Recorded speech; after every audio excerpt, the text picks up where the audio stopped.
Chama cha Mapinduzi tumedhamiria kufanya kazi.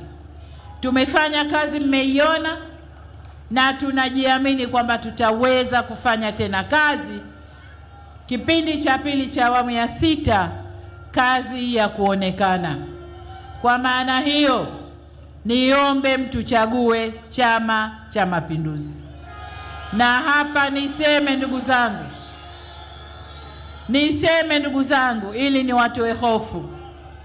Kuna watu wanatishatisha ili kuwafanya watu wasitoke tarehe 29.